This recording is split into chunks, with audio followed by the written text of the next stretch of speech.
Today, we're diving into a branch of Judaism that for centuries has walked its own unique path.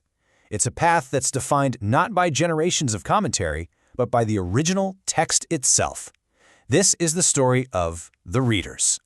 So let me start with a question that might kind of shake up what you think you know about Judaism. What if there was a version of it that existed without the Talmud? Without all those vast rabbinic interpretations? What if it was just about the individual and the original scripture? Well, that path actually exists. And it's called Karaite Judaism. The name itself is the key. It comes from the Hebrew root kara, which means to read, and that is the absolute heart of their identity. They are the readers, a movement that recognizes only the written Hebrew Bible, the Tanakh, as its one and only supreme authority. Now, this total commitment to just reading the scripture creates a huge split from mainstream rabbinic Judaism.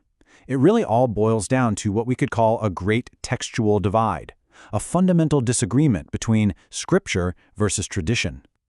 Okay, so here's the difference in a nutshell. It's super simple but absolutely crucial. Both Rabbinic and Karaite Judaism cherish the written Torah, the Tanakh, no question there. But where Rabbinic Judaism adds another layer, the Oral Torah, which includes the Talmud and all the rabbinic works that came after, Karaites say, nope, we stop here. For them, it is the Tanakh and the Tanakh alone. That's it. And this leads to something pretty radical, a massive sense of personal responsibility.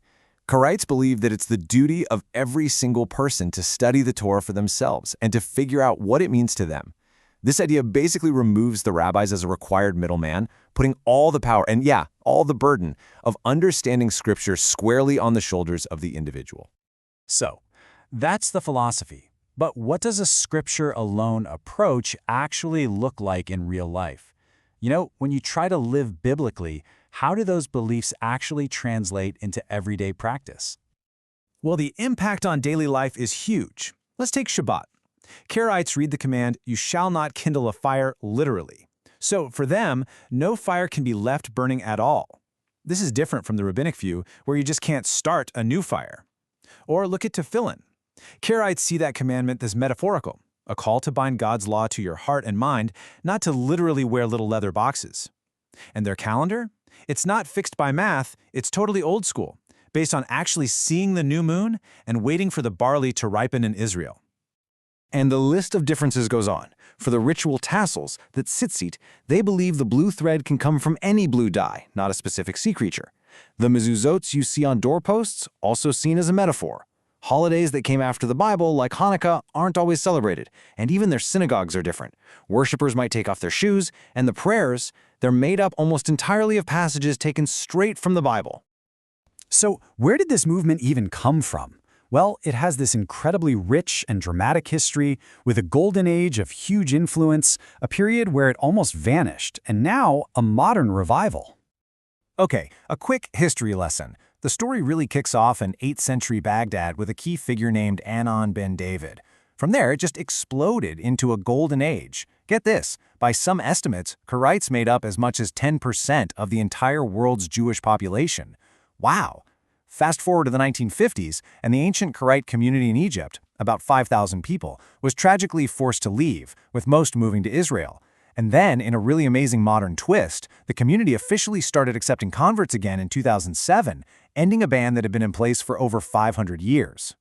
Today, the center of the Karaite world is, without a doubt, in Israel. The population there is estimated to be right around 40,000 people.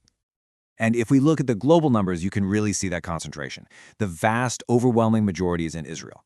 But you also have these smaller, really dedicated communities in places like the United States, and scattered elsewhere in countries like Turkey and Poland.